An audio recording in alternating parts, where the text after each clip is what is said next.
Hello friends, welcome back to my YouTube channel. सामाजिक विज्ञान में भूगोल की इस सीरीज़ में आज का हमारा टॉपिक है वर्षा, तरंगें, सुनामी, ज्वार भाटा एवं धाराएं।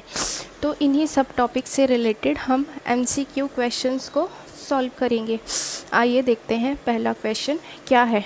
भारत में अधिकतम वर्षा किस प्रकार की वर्षा से होती है? तो हमारे भारत में कौन से प्रकार की वर्षा अधिकतम होती है? इसका सही आंसर है ऑप्शन नंबर बी। भारत में अधिकतम कौन सी वर्षा होती है? पर्वतीय वर्षा। जो भी हवाएं जब पर्वतों से टकराती है, जब बारिश होती है तो उसको बोलते हैं पर्वतीय वर्षा। फैक्ट देख लीजिए, भारत में मानसून की वर्षा पर्वतीय बाधा से होती है। तो मानसून हम पहले पढ़ चुके हैं कि मानसून क्या है। जो मानसून शब्द है ये अरबी भाषा के मौसम से बना है। जो मानसून है ये काय से बना है? मौसम से बना है, जिसका मतलब क्या होता है? हवा नहीं, जिसका मतलब होता है मौसम। हवाओं के पैटर्न के बदलने से जब बारिश होती है तो उसको क्या बोलते हैं? मानसून बोलते हैं।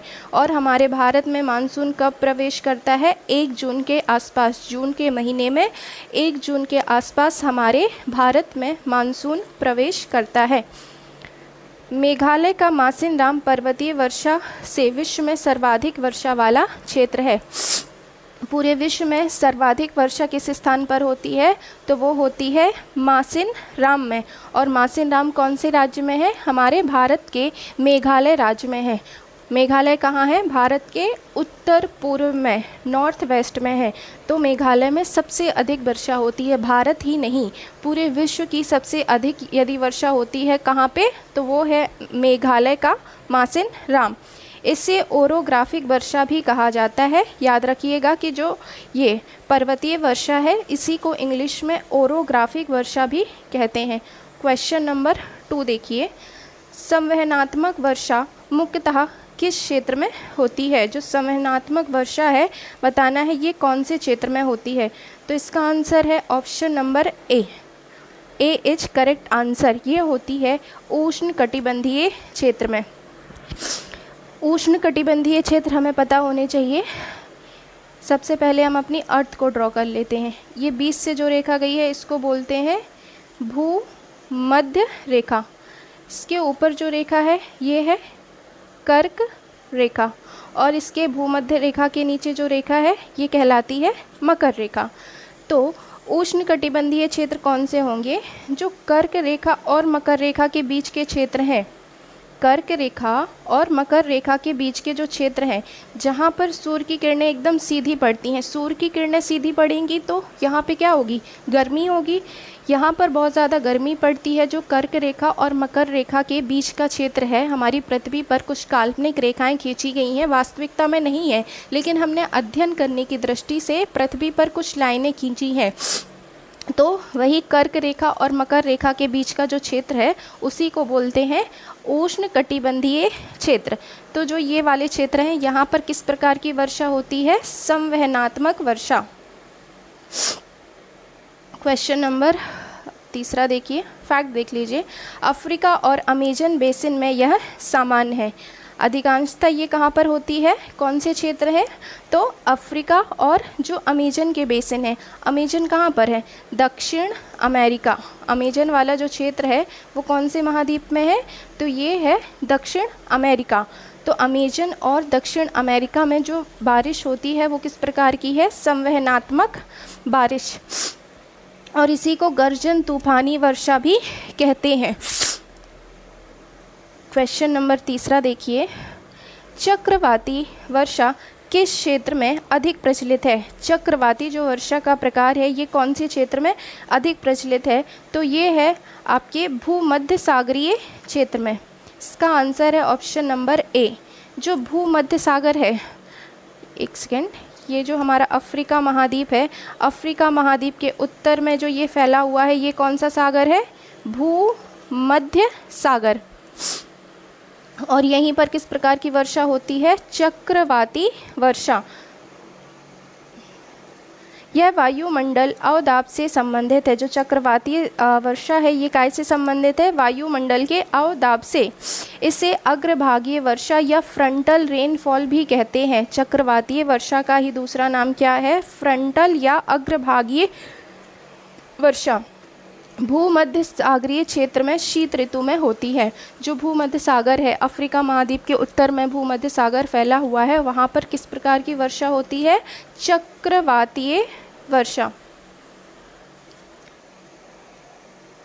क्वेश्चन नंबर 4 देखिए, वर्षा का कौन सा रूप नहीं है? तो कौन सा नहीं है?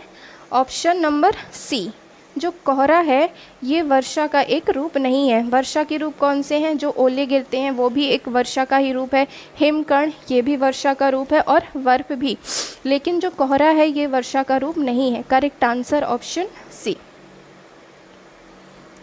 वर्षण में तरल या ठोस रूप शामिल है। जो प्रेसिपिटेशन होता है हमारी अर्थ में वो तरल रूप में हो सकता है या ठोस रूप में।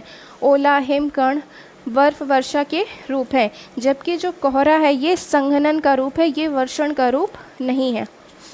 क्वेश्चन नंबर 5वां देखिए, समुद्री तरंगों का प्रमुख कारण क्या है? जो समुद्री तरंगें होती हैं उनका प्रमुख कारण क्या है? सो इसका प्रमुख कारण है वायु। Option A is correct. तरंगें मुक्तः पवन से उत्पन्न होती हैं। जो समुद्र में तरंगें उत्पन्न होती हैं वो कैसे उत्पन्न होती हैं? पवनों से। एक सेकेंड।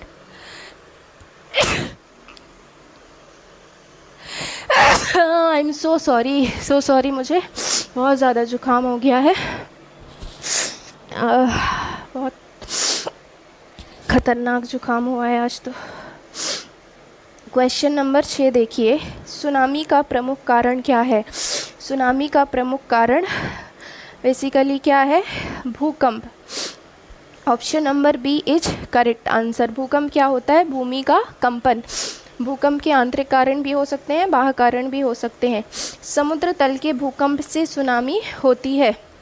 जब समुद्र के तल पर भूकंप आते हैं जिसकी वजह से क्या आती है? सुनामी। तो सुनामी का एक प्रमुख कारण है भूकंप। 2004 की सुनामी हिंद महासागर में आई थी। जो 2004 की सुनामी है वो कहाँ पर आई थी? हिंद महासागर में आई थी। हिंद महासागर पता होना चाहिए आपको कहाँ पे है। हम यहाँ पे भारत को ड्रॉ कर लेते हैं पहले तो। ये हमारा भारत है, और यहाँ पे भारत के दक्षिण में जो सागर महासागर फैला है यही क्या है? हिंद महासागर। और हिंद महासागर में कब सुनामी आई थी? 2004 में।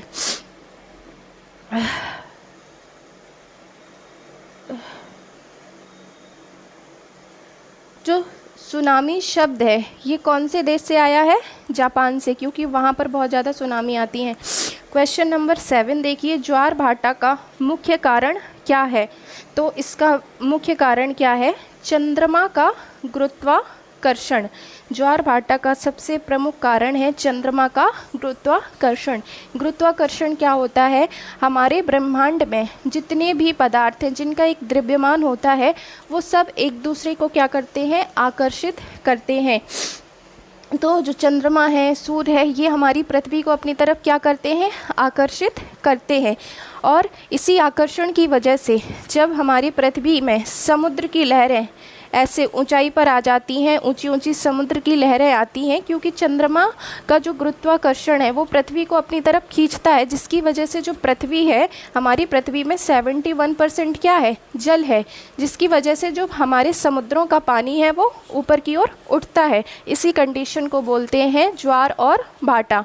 ज्वार और भाटा में सूर्य और चंद्रमा दोनों ही जिम्मेदार हैं। सूर्य का गुरुत्वाकर्षण भी इम्पॉर्टेंट है, चंद्रमा का भी है, लेकिन अधिक किसका इम्पोर्टेंट है? चंद्रमा का। क्यों? क्योंकि चंद्रमा की जो दूरी है वो पृथ्वी से कम है। हमारे पृथ्वी और चंद्रमा के बीच की दूरी कम है, लेकिन सूर्य और पृथ्वी के बीच की दूरी बहुत अधिक है। सूर्य और पृथ्वी के बीच की दूरी कितनी है? 15 करोड़ किलोमीटर के आसपास। क्वेश्चन नंबर 8, अमावस्या और पूर्णिमा को उच्चतम ज्वार क्यों आते हैं? जो अमावस्या है और पूर्णिमा, इस दिन उच्चतम ज्वार क्यों आते हैं? तो इसका आंसर है सूर्य व चंद्रमा की जो स्थिति होती है इस वजह से उच्चतम ज्वार आते हैं। अमावस्या और पूर्णिमा को सूर्य चंद्रमा एक सीध में होते हैं। सूर्य और चंद्रमा जब एक सीध में होते हैं तो क्या होते हैं? पूर्ण ज्वार आते हैं, स्प्रिंग टाइड जिसको बोलते हैं। क्वेश्चन नंबर 9, ज्वारीय ऊर्जा उत्पादन का सबसे बड़ा केंद्र कहाँ है? पूरे विश्व में जो ज्वारीय ऊर्जा उत्पादन का सबसे बड़ा केंद्र कहाँ है? तो ये है कनाडा के फंडी की खाड़ी में। कनाडा के पास एक फंडी की खाड़ी है, यहाँ पर ज्वार से ऊर्जा उत्पन्न की जाती है। यहाँ विश्व का सबसे ऊंचा ज्वार आता है कनाडा के पास जो फंडी की खाड़ी है। नाम याद रखना कि फंडी की खाड़ी ये कहाँ पर है? कनाडा के पास है। यहाँ पर सबसे अधिक ऊंचा ज्वार आता है और उसी ज्वार का उपयोग करके अपन क्या करते हैं? ऊर्जा का उत्पादन करते हैं। कनाडा में इसका उपयोग ऊर्जा उत्पादन में होता है। भारत में सुंदरवन और खंबात की खाड़ी उपयुक्त है। तो यदि हम अपने भारत की बात करें, भारत में कौन सी खाड़ी इम्पॉर्टेंट है? सुंदरवन का डेल्टा और खंबात की खाड़ी। इसको एक सेकेंड इसको रब करते हैं, हम ड्रॉ करते हैं भारत। खंबात की खाड़ी हमें पता होनी चाहिए कहाँ पर है। तो जो ये है हमारी ऊपर कच्छ की खाड़ी, और कच्छ की खाड़ी के नीचे यहाँ पर है खंबात की खाड़ी। आज मेरा स्टाइलस नहीं मिल रहा है जिसकी वजह से एनोट अच्छे से नहीं हो पा रहा है। तो भारत में याद रखना है आपको, 2 लोकेशन है, सुंदरबन और खंबात की खाड़ी, जहाँ पर ज्वारीय ऊर्जा का उत्पादन होता है। और पूरे विश्व की बात करें तो पूरे विश्व में कनाडा के जो फंडी की खाड़ी है वहाँ पर इसका उत्पादन होता है। और ज्वारीय ऊर्जा नवीकरणीय ऊर्जा का रूप है। नवीकरणीय ऊर्जा 2 प्रकार की ऊर्जाएं होती हैं, एक अनवीकरणीय और एक नवीकरणीय। अनवीकरणीय ऊर्जा के स्रोत वो हैं जिनको पुनः से नया नहीं किया जा सकता, और नवीकरणीय ऊर्जा वो होती हैं जिनको पुनः से क्या कर सकते हैं? नया कर सकते हैं। सूर्य, पवन, ये सब नवीकरणीय ऊर्जा के उदाहरण हैं। क्वेश्चन नंबर 10 देखिए, महासागरीय धाराओं के निर्माण में प्रमुख भूमिका किसकी होती है? जो महासागर में धाराएं उत्पन्न होती हैं तो उसमें प्रमुख भूमिका किसकी है? पवनों की। Option A is correct answer. पवन महासागरीय धाराओं का मुख्य कारक है। तापमान और लवणता भी भूमिका निभाते हैं। सबसे इम्पोर्टेंट कारक क्या है? हवा।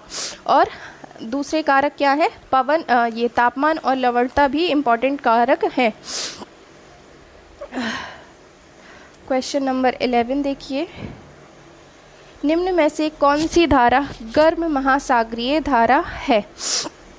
तो जो कुरोशियो की धारा है, कुरोशिवो की धारा है, ये कैसी धारा है? गर्म जल धारा। बहुत इंपॉर्टेंट है। 2 प्रकार की जल धाराएँ होती हैं, एक ठंडी जल धारा और एक गर्म जल धारा। दोनों आपको पता होनी चाहिए कि कौन सी धारा गर्म है और कौन सी ठंडी है। हम यहाँ पे अर्थ को ड्रॉ करते हैं। ये है हमारी भूमध्य रेखा, ऊपर कर्क रेखा और इसके नीचे मकर रेखा, और ये है हमारे ऊपर और नीचे ध्रुव। तो याद रखना है, जो भी रेखाएं भूमध्य रेखा से ध्रुवों की ओर जाएंगी वो कहलाती हैं गर्म रेखाएं, धाराएं। भूमध्य रेखा से ध्रुवों की ओर जाने वाली धाराएं कैसी होती हैं? गर्म धाराएं होती हैं। और ध्रुवों से भूमध्य रेखा की ओर आने वाली धाराएं कैसी होती हैं? ठंडी। जो ध्रुवों से भूमध्य रेखा की ओर आती हैं वो होती हैं ठंडी जल धाराएँ। याद रखना कि भूमध्य रेखा से ध्रुवों की ओर आने वाली जल धाराएँ कैसी होंगी? गर्म। और ध्रुवों से भूमध्य रेखा की तरफ आने वाली जल धाराएँ कैसी होंगी? ठंडी। क्योंकि भूमध्य रेखा पर तापमान कैसा होता है? अधिक होता है, इसीलिए यहाँ का जो जल होता है वो गर्म होता है। और ध्रुवों पर होती है बर्फ़ जमी रहती है, तो बर्फ़ का पानी कैसा होगा? ठंडा होगा।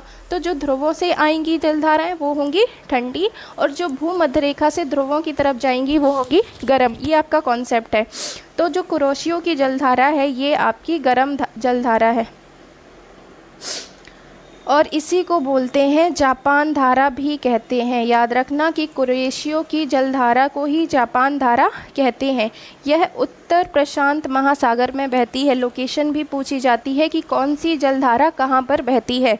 तो क्यूरोशियो की जलधारा कहाँ बहती है? उत्तर प्रशांत महासागर में। और जो प्रशांत महासागर है ये हमारी पृथ्वी का सबसे बड़ा महासागर है, सबसे बड़ा भी है और सबसे गहरा। प्रशांत महासागर सबसे बड़ा एवं सबसे गहरा महासागर है। और ये इम्पोर्टेंट क्यों है? मत्स्य पालन के लिए। क्वेश्चन नंबर 12, बंगाल की खाड़ी में सुनामी का सबसे भीषण प्रभाव कब देखा गया? तो ये देखा गया था 2004 में। 2004 में जब हिंद महासागर में सुनामी आई थी तो इसका प्रभाव बंगाल की खाड़ी पर भी देखा गया। पता होना चाहिए अरब सागर कहाँ है, बंगाल की खाड़ी कहाँ पर है। ये हम ड्रॉ करते हैं हमारी अर्थ को, ये है हमारी अर्थ। यहाँ पर है पश्चिम की तरफ अरब सागर और पूर्व की तरफ है बंगाल की खाड़ी और नीचे है हिंद महासागर। तो जब 2004 में 2004 में सुनामी आई, 2004 में सुनामी कहाँ पर आई थी? हिंद महासागर में आई थी। हिंद महासागर में जब सुनामी आई तो इसका भीषण प्रभाव कहाँ पर देखा गया? बंगाल की खाड़ी में। डेट आपको याद रखनी है, ये कौन से दिन आई थी? 26 दिसंबर 2004 को ये सुनामी आई थी। इसका केंद्र इंडोनेशिया का सुमात्रा क्षेत्र था। जो इसका केंद्र था वो कौन सा था? इंडोनेशिया में सुमात्रा आइलैंड, सुमात्रा जो द्वीप है इसका केंद्र था। 2004 की सुनामी का प्रमुख केंद्र कौन सा था? इंडोनेशिया का सुमात्रा क्षेत्र। इससे कौन प्रभावित हुए थे? अंडमान निकोबार, तमिलनाडु, आंध्र प्रदेश प्रभावित हुए। जो हमारे तटीय इलाके हैं, यहाँ पे हमें पता है ये क्या है, वेट, ये तमिलनाडु है, ये आंध्र प्रदेश है। तो जो तटीय इलाके हैं बंगाल की खाड़ी में, जो भी तटीय इलाके हैं वो बहुत ज़्यादा प्रभावित हुए थे। जन धन की हानि हुई थी, लोगों के घर डूब गए थे। और इसी को बोलते हैं इंडियन ओशन सुनामी, हिंद महासागर, Indian ocean tsunami. Question number 13 देखिए, सुनामी की तरंगों की गति कितनी हो सकती है? तो गति बताना है कितनी हो सकती है सुनामी की तरंगों की गति। तो ये हो सकती है 800 से 1000 किलोमीटर स्क्वायर। सुनामी तरंगें समुद्र में तेज़ गति से चलती हैं। जो सुनामी होती हैं वो समुद्र में कैसे चलती हैं? इनकी स्पीड बहुत ज़्यादा होती है। और स्पीड कितनी होती है? लगभग 800 से 1000 किलोमीटर घन सेंटीमीटर। एल नीनो घटना किससे संबंधित है? जो एल नीनो की घटना है ये कहाँ पर होती है? हमारे महासागर की धाराओं में। एल नीनो प्रशांत महासागर की धारा से जुड़ा है। एल नीनो की घटना किस महासागर से जुड़ी है? प्रशांत। और प्रशांत महासागर पूरी पृथ्वी का सबसे बड़ा और सबसे गहरा महासागर है।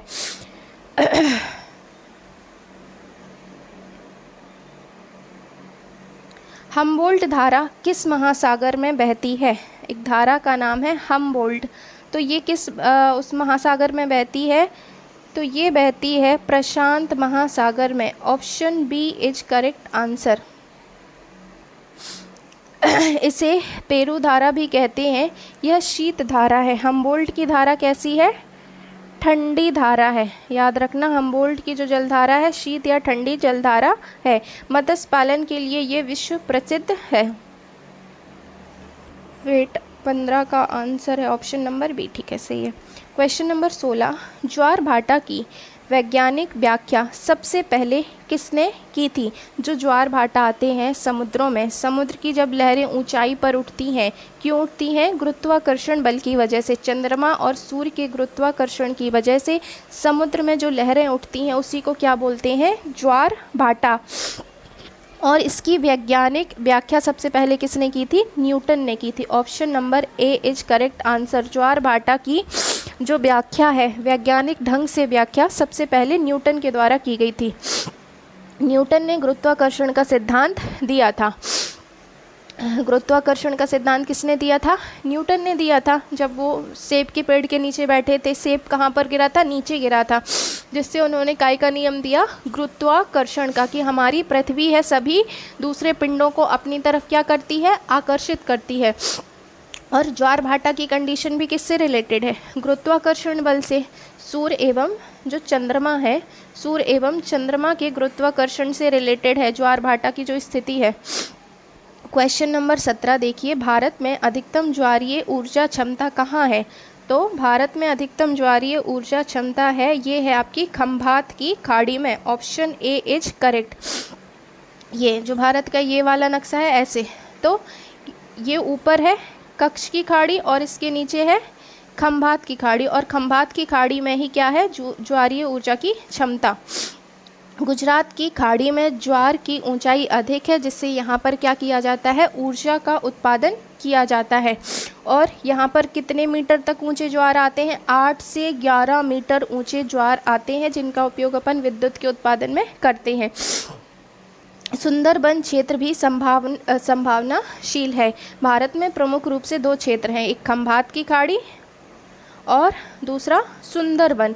यहाँ पर ज्वारीय ऊर्जा की संभावनाएं बहुत अधिक है। क्वेश्चन नंबर 18 देखिए, महासागरीय धाराओं का जलवायु पर क्या प्रभाव होता है? जो महासागरीय धाराएं हैं, इनका जलवायु पर क्या प्रभाव होता है? ऑप्शन नंबर बी, तटीय जलवायु को प्रभावित करना। जो तटों की जलवायु है ये उनको प्रभावित करते हैं। क्वेश्चन नंबर 19 देख लीजिए, तरंगों की ऊंचाई किन कारकों पर निर्भर करती है? तो ये कारक है पवन की गति, पहला कारक है पवन की गति, दूसरा पवन की अवधि, टाइम ड्यूरेशन के कितने टाइम के लिए पवन चली, और पवन की दूरी। So correct option answer number D. तेज हवा से तरंग कैसी होती है? ऊंची होती है। यदि तेज हवाएं चलेंगी तो तरंग की ऊंचाई अधिकतम होगी। लंबे समय तक हवा चलने से ऊंचाई क्या होती है? बढ़ती है। यदि एक लंबे टाइम पीरियड तक हवाएं चलती हैं तो जो तरंगें हैं उनकी ऊंचाई बढ़ जाती है। क्वेश्चन नंबर 20 देखिए, निम्न में से कौन सी धारा अटलांटिक महासागर की शीत धारा है? अटलांटिक महासागर की है और कैसी धारा है? ठंडी धारा है। तो ये है आपकी लैब्राडोर धारा। Option number C. आपको याद रखना है कि लैब्राडोर की धारा कौन से महासागर में बहती है? तो ये है अटलांटिक महासागर में। लैब्राडोर की जलधारा अटलांटिक महासागर में बहती है और ये कैसी धारा है? शीत धारा है। ऐसे याद रखना, लैब्राडोर, डोर मतलब दरवाज़ा, और हम दरवाज़ा को खुला रखते हैं। हमने दरवाजे को खुला रखा जिससे क्या हो? ठंडी ठंडी हवा आए। तो डोर को हमने खुला रखा जिससे ठंडी ठंडी हवा आए। तो लैब्राडोर की जलधारा कैसी जलधारा है? ठंडी जलधारा। अटलांटिक महासागर में उत्तरी अटलांटिक महासागर में भी ये कहाँ पर बहती है? उत्तर वाले अटलांटिक महासागर में। जो उत्तर की तरफ अटलांटिक महासागर है ये वहाँ पर बहती है। और ये कहाँ पर है? कनाडा के तट के निकट। कनाडा कहाँ का राज्य है? उत्तरी अमेरिका। उत्तरी अमेरिका का ये राज्य है कनाडा। और इससे रिलेटेड एक इम्पॉर्टेंट ये है कि न्यू फाउंडलैंड क्षेत्र में मत्स्य पालन प्रसिद्ध है। क्वेश्चन नंबर 21, भारत में अधिकतम ओलावृष्टि कब होती है? ऑप्शन नंबर सी, बसंत ऋतु में। फरवरी मार्च में, जब हमारे भारत में फरवरी मार्च में बसंत ऋतु आती है तो इस टाइम पर ओलावृष्टि होती है। ओलावृष्टि क्या है? जब ठोस रूप में बारिश हो, पत्थर जैसे। क्वेश्चन नंबर 22, ला नीना का प्रभाव भारत पर क्या होता है? भारत पर ला नीना का प्रभाव क्या है? इस कंडीशन से भारत में अधिक वर्षा होती है। ला नीना की वजह से अधिक वर्षा होती है। क्वेश्चन नंबर 23, ज्वार भाटा का उपयोग किस क्षेत्र में नहीं होता? किस क्षेत्र में नहीं होता है पूछा गया है। तो इसका उपयोग कृषि भूमि सिंचाई में नहीं करते। ज्वार भाटा से अपन ऊर्जा का उत्पादन करते हैं, नौ परिवहन करते हैं, मत्स्य पालन करते हैं, लेकिन कृषि भूमि सिंचाई नहीं करते। Option D is correct answer. और यदि आप लोगों को इसके साथ साथ अन्य विषय की तैयारी करना है, जैसे आपको यदि इंग्लिश पढ़नी है तो इंग्लिश के लिए प्रज्ञा मैम पढ़ा रही हैं। इंग्लिश के लिए हमारी बेस्ट टीचर हैं प्रज्ञा मैम, आप वहाँ से इंग्लिश पढ़ सकते हैं। और यदि आपको हिस्ट्री पढ़ना है तो हिस्ट्री के लिए हमारे जो सर हैं वो हैं हिमांशु सर। हिस्ट्री पढ़ाने के लिए हिमांशु सर हैं, तो आप हिस्ट्री के वीडियोस वहाँ से देख सकते हैं और अपनी तैयारी को अच्छा बना सकते हैं। क्वेश्चन नंबर अगला देखिए, क्वेश्चन नंबर 24, महासागरीय धाराओं के अध्ययन को क्या कहते हैं? जो महासागर की धाराओं का हम अध्ययन करते हैं उसको क्या नाम दिया गया है? तो ऑप्शन बी, महासागरीय विज्ञान। करेक्ट आंसर है ऑप्शन बी, महासागरीय धाराओं के अध्ययन को महासागरीय विज्ञान बोलते हैं। इंग्लिश में इसको बोलते हैं ओशिनोग्राफी, क्योंकि ओशियन मतलब होते हैं महासागर, और महासागरों का अध्ययन तो लास्ट में क्या लगा दिया? Graphy, oceanography. इसमें धाराओं, तरंगों, ज्वारों का अध्ययन होता है। महासागरीय विज्ञान में हम महासागर की धाराओं का, जो तरंगें आती हैं, जो ज्वार भाटा आते हैं, उनका अध्ययन किया जाता है। यह बहुविषयीय विज्ञान है। क्वेश्चन नंबर 25, किस धारा को अटलांटिक महासागर का हीटर कहा जाता है? अटलांटिक महासागर का हीटर कौन सी जलधारा को कहते हैं?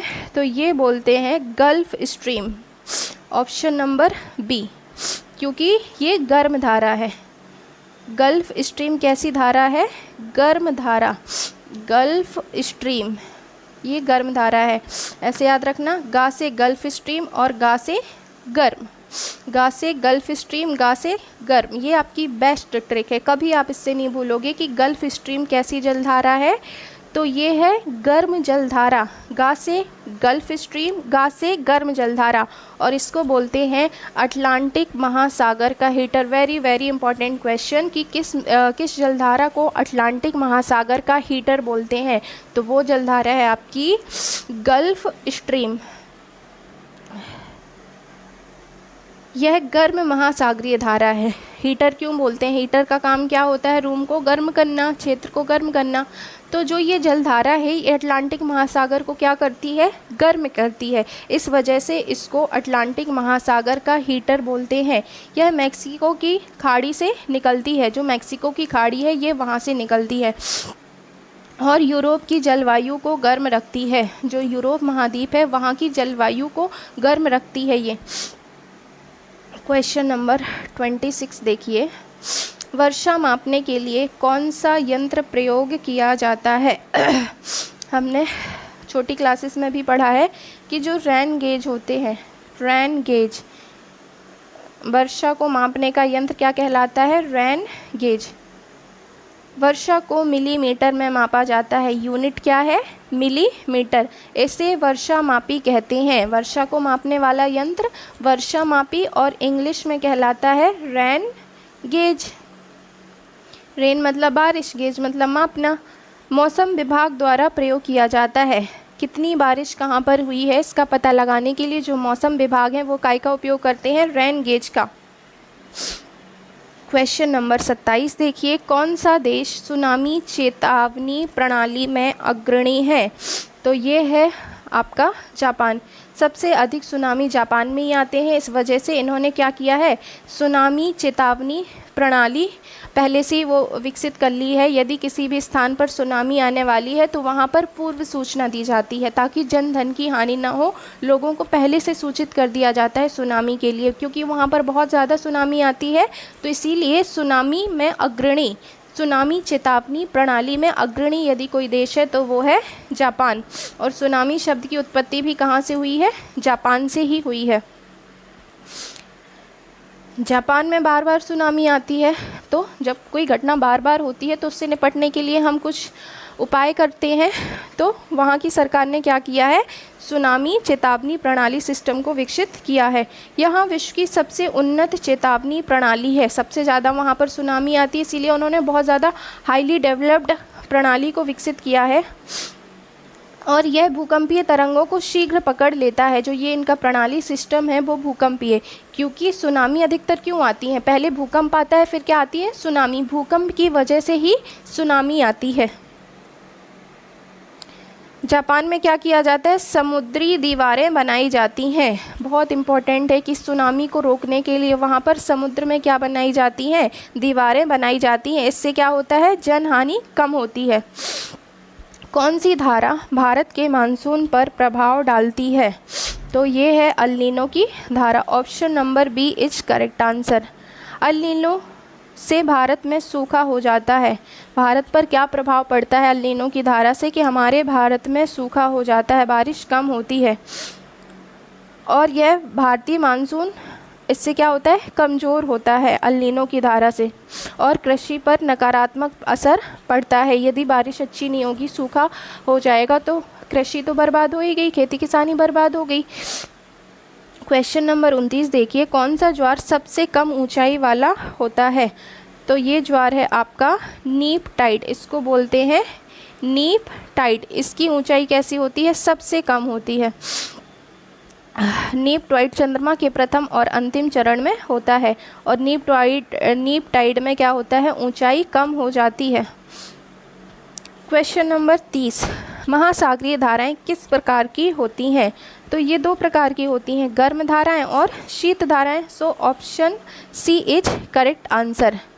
ये भूमध्य रेखा, ऊपर कर्क रेखा, नीचे मकर रेखा, ये हमारे उत्तर और दक्षिणी ध्रुव। तो जो भूमध्य रेखा से ध्रुवों की ओर जाएंगी ये गर्म कहलाएंगी, जो भूमध्य रेखा से ध्रुवों की ओर, और जो ध्रुवों से भूमध्य रेखा की ओर जाएंगी वो कैसी कहलाएंगी? ठंडी, क्योंकि जो ध्रुवीय प्रदेश होते हैं ये बर्फ़ से ढके होते हैं, तो यहाँ से जाने वाली धाराएं कैसी होंगी? ठंडी। और जबकि जो भूमध्य रेखा वाला क्षेत्र है ये गर्म होता है, तो यहाँ की जलधाराएं जो यहाँ से जाएंगी वो होंगी गर्म जलधाराएं। तो जलधाराएं दो प्रकार की होती हैं, गर्म और शीत दोनों। महासागरीय धाराएं दो प्रकार की होती हैं, गर्म धाराएं जैसे गल्फ स्ट्रीम और ब्राज़ील, याद रखना है, बहुत इम्पॉर्टेंट धारा ये, बहुत पूछी जाती है कि गल्फ स्ट्रीम कैसी धारा है? तो ये है गर्म। तो इसकी ट्रिक हमने बताई थी, गा से गल्फ स्ट्रीम और गा से गर्म, जीवन में नहीं भूलोगे आप, गा से गल्फ स्ट्रीम, गा से गर्म। और इसके साथ ही जो ब्राज़ील है ये भी आपकी गर्म जलधारा है। शीत धाराओं में कौन सी है? लेब्राडोर और पेरू, शीत धाराएं हैं लेब्राडोर और पेरू। यह जलवायु को प्रभावित करती है। तो आज के वीडियो में इतने ही क्वेश्चंस। यदि वीडियो पसंद आता है तो प्लीज़ वीडियो को लाइक कीजिए, दोस्तों में शेयर कीजिए, चैनल को सब्सक्राइब कीजिए। Thank you.